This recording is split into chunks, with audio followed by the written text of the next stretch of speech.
En el Estadio Arenas se enfrentaban Gulp frente a el Arenas. Por el lado de Gulp, en el arco, con el número 1 Federico Pietzky, con la 18 Fernando Forlino, con la 14 Federico Tuninetti, 11 para Sebastián Puche y 9 para Marcos Valenzuela en el banco, con la 2 Ian Belmonte. Por el lado del Arenas, 1 para Julián Zafalón, 9 para Matías Rocco, 6 para Brian Tevez, 8 para Javier Fernández, 7 para Mauro Brieva y en el banco con la 10 Carlos Argout.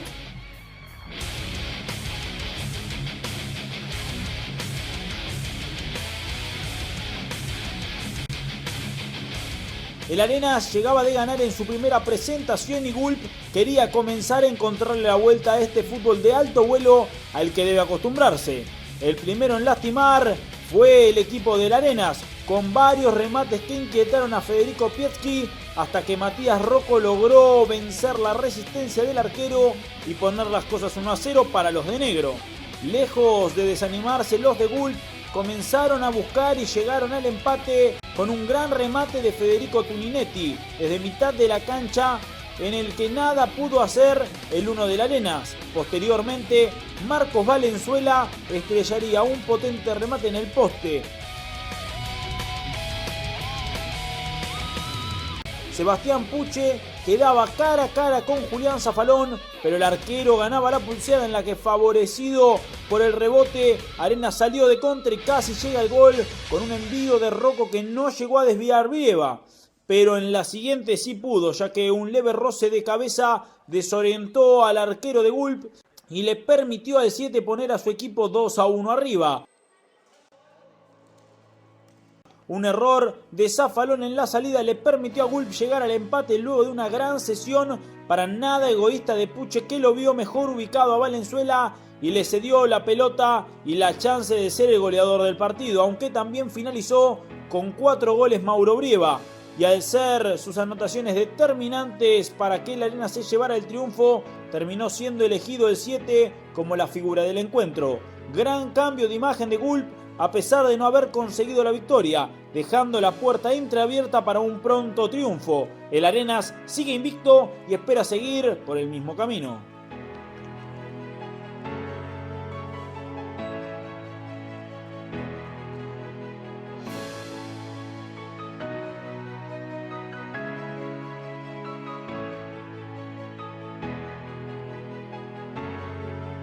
En el Estadio Arenas, Gonet enfrentaba el Tacho. Por el lado de Gonet, Franco Giacalone, Héctor Lescano, Fernando Bedoya, Gabriel Aprea y Sebastián González. En el banco, Marco Fretes y Fernando Quintana. Por el lado del Tacho, en el arco con el 99, Nahuel Arispe, Santiago Isla con el 9, 8 para Juan Manuel Mofa, 10 para Franco Escarpa, Nicolás Miniana y con el 11 en el banco, Lucas Mirabelli. Gonet, flamante subcampeón de la B, llegaba con su primer partido ganado y quería seguir sumando para no pasar otra temporada en la segunda división. Mientras que el Tacho, con la ausencia por suspensión del Pollo Guillermo Rey, buscaba su primer triunfo en torneos de ya para no perderle pisada a los candidatos. Ambos equipos atacaban, pero la diferencia radicaba en que para Gonet estaba Franco Giacalone. Su arquero estaba en una tarde implacable. Gustavo Aprea abriría el marcador con una pisadita digna del mejor futsal y definiendo abajo. Pisada que luego sería imitada por Marco Fretes para estampar un gol casi idéntico. El descuento para el Tacho llegaría por medio de Nicolás Miñana y posteriormente el empate fue de Juan Manuel Mofa, capturando un tiro de esquina en el punto penal y fusilando a Giacalone. A pesar de que el 1 de Gonet fue la figura del encuentro porque gracias a sus atajadas consiguieron los 3 puntos, también fue para destacar la labor del goleador Marco Fretes, quien cambió la imagen de Gonet desde que ingresó, y de Nicolás Miñana, a quien ya nos acostumbramos cada vez más a verlo sin los guantes, aquellos que usaba en sus inicios en torneos de ya, y cada vez nos convence más de que es un gran artillero.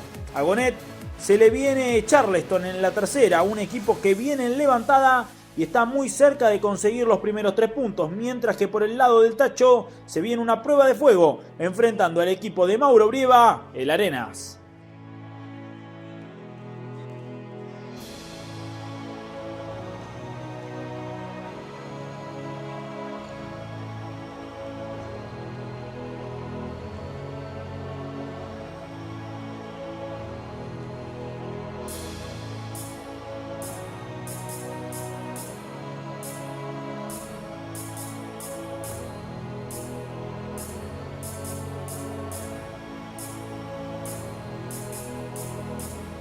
También en el Estadio Arena se enfrentaba La Plaza frente a Charleston. Por el lado de La Plaza, con el 1, Germán Vargas, 3 para Brian Vargas, 14 para Jesús Retamosa, 10 para Nicolás Vargas y 9 para Santiago Gadea en el banco. Con el 15, Federico Cirigliano. En el lado de Charleston tendría en la portería al 1 Esteban Benítez, 5 para Flavio Campos, 2 para Carlos Fernández, 7 para Federico Monocchi y 8 para Darío Fernández. En el banco con el 6, Ariel Ortega. La Plaza venía de un gran triunfo frente al Tacho y qué mejor panorama para seguir de racha que frente a Charleston, que llegaba de sufrir una goleada ante los Vagos. Pero este partido fue el fiel reflejo de que el trabajo y la continuidad dan sus frutos. La Plaza comenzaba a apretar bien arriba exigiendo la salida de su rival con ansias de ponerse al frente en el marcador, y el primer tanto llegaría por medio de Santiago Gadea, que con todo el tiempo del mundo se perfiló y la cruzó de zurda al palo más alejado del arquero. Pero Charleston parece haber encontrado un socio para Darío Fernández, quien hasta ahora parecía tener que arreglárselas a solas en la ofensiva. Hablamos de Federico Monocchi, autor de 3 goles y gran acompañante de Fernández para complicarle la vida a la defensa de La Plaza. Lejos de ser el partido que esperaban los de Brian Vargas, tuvieron que batallar y mucho, queriendo cortar un envío con destino de gol sin importar las consecuencias. Flavio Campos se arrojó al suelo dentro del área y le otorgó la posibilidad a Nicolás Vargas de cambiar el penal por gol, pero el 10 lo pateó débil y al medio y le facilitó la tarea a Esteban Benítez, que solo se quedó parado. Con una gran pared entre el 3 y el 10 de La Plaza, era Brian Vargas el que llegaba para definir de taco con el arco vacío y así poner las cosas 2-1 para el verdinegro. Ya en la segunda mitad, Germán Vargas, arquero de La Plaza, malogró un tiro castigo y esto generó un gran envión en el rival. Flavio Campos convertía y las cosas parecían encaminarse para Charleston. En la última del partido, Federico Monocchi pierde una situación inmejorable para que Charleston gane su primer partido e inmediatamente de tirarla fuera con el arco vacío el juez señala la mitad de la cancha y el encuentro concluye en tablas.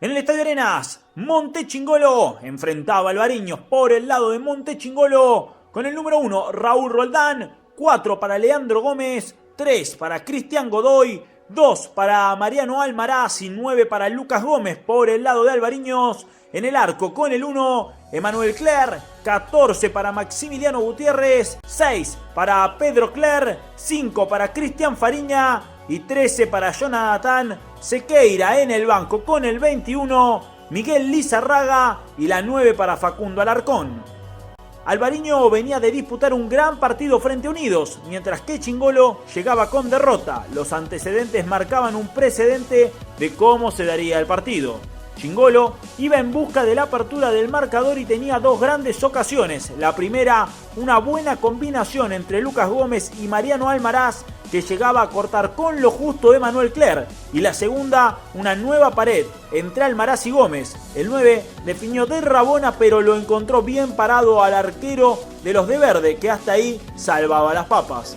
Sin embargo, quien se pondría en ventaja sería Albariños, con una jugada en la que todo el mérito fue del mago Pedro Cler, gambeteando a cuanto rival de Chingolo se le cruce y definiendo con un taco exquisito y para colmo, palo de adentro, el mejor gol de la fecha sin dudas.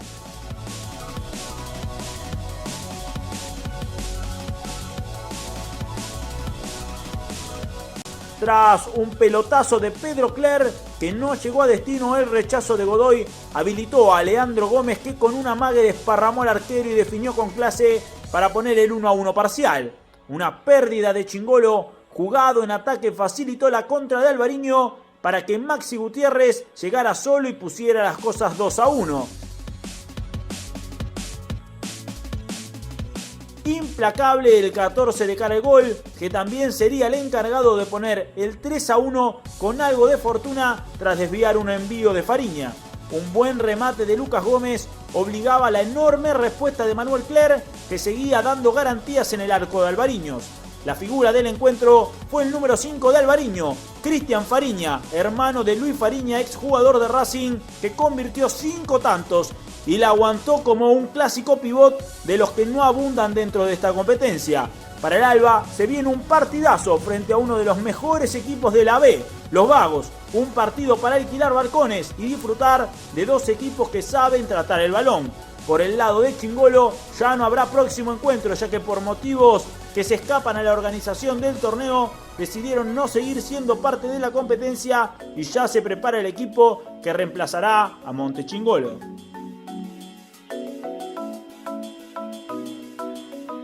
Los Mascherano se enfrentaban a Arena Juniors en el Estadio Arenas. Por el lado de los Mascherano, en el arco el 1, Javier Crespo, 4 para Carlos Gómez, 3 para Maximiliano Bonis, 2 para Gastón Gómez y 10 para Cristian Pozo.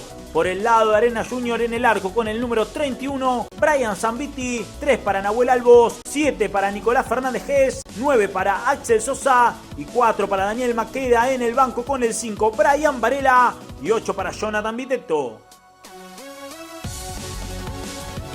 Comparando los planteles de ambos equipos, una victoria de Arena Juniors era más que predecible, pero lo que sí sorprendió fue lo abultado del resultado. Un histórico, escuchen bien, 18-1 en el que, además de resaltar el buen juego de los jóvenes de Arena, cabe destacar la conducta de cada uno de los jugadores de los Mascherano, que dejó jugar al equipo rival y que, lejos de recurrir al juego brusco o a las agresiones verbales, aceptaron la superioridad del rival y en la medida que pudieron intentaron divertirse. Ya con un par de situaciones desperdiciadas por lado, el encargado de poner el 1-0 fue Nicolás Fernández Gess, definiendo ante la salida apurada del arquero intentando achicar. Un error de Carlos Gómez en la salida y una precisión efectiva de Axel Sosa le permitió al 9 poner el partido 2-0 y comenzar a delinear lo que sería una victoria con todas las letras. Una pared entre Nahuel Albos y Nicolás Fernández Gess dejaba al chiquitín de Arenas con la facilidad de poder empujarla hacia la red para poner el 3-0 parcial. Aunque tiene poco gol, Albos es uno de los jugadores más jóvenes de torneos de ya, pero sin embargo su temperamento lo transforma en un aguerrido defensor que no se le achica a nadie.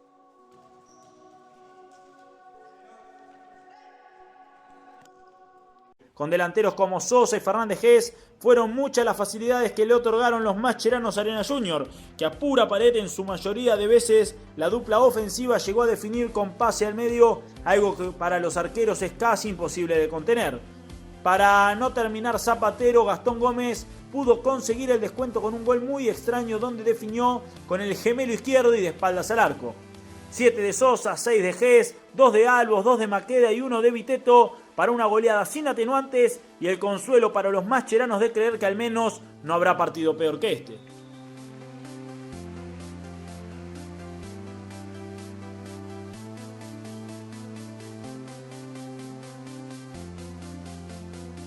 En el Estadio Arenas, Unidos enfrentaba a los Vagos. Por el lado de Unidos, en el arco el 1, Eduardo Caligiuri, 10 para Adolfo Carmona, 6 para Emiliano Stefanini, 2 para Ramiro Gil, 7 para Sebastián Irazoki en el banco con la 5 Agustín Telatinsky y 8 para Diego Traeta. En el equipo de los Vagos, el arquero con el 1 era Alejandro Villa, 3 para Ariel Loto, 8 para Carlos González, 10 para Lucas Tapia y 9 para Walter Socchi en el banco con el 6 Leonardo Núñez y con la 5 Rodrigo Alderete.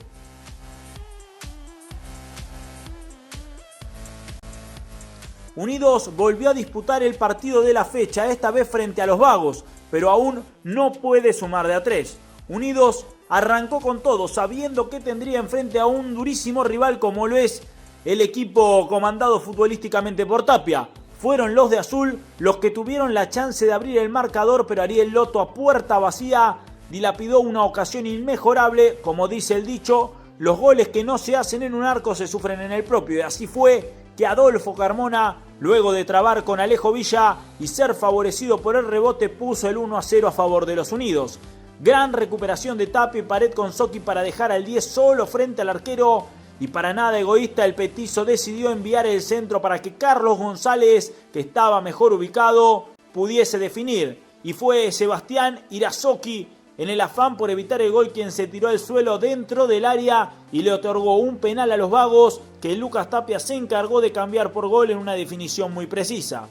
Gran temple de logro Socchi para tomarse siempre un segundo de más, desparramando a Caligiuri, definiendo para poner el 2-1 parcial y darle la vuelta al marcador. Una recuperación en ataque y posterior pérdida de los vagos en ataque posibilitaron un gran contraataque de Unidos, que se encargó de capitalizar Ramiro Gil ante la estéril volada de Villa.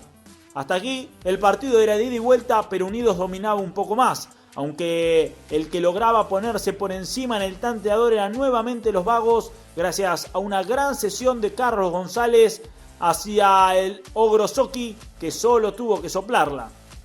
Adolfo Carmona fue de lo mejor en Unidos hasta que el halcón se le acabó la nafta, y ahí es cuando Lucas Tapia se hizo dueño del encuentro y llevó a los vagos a conseguir su segunda victoria consecutiva, la que lo posiciona como uno de los punteros que tiene el campeonato de esta segunda división de Torneos de Ya.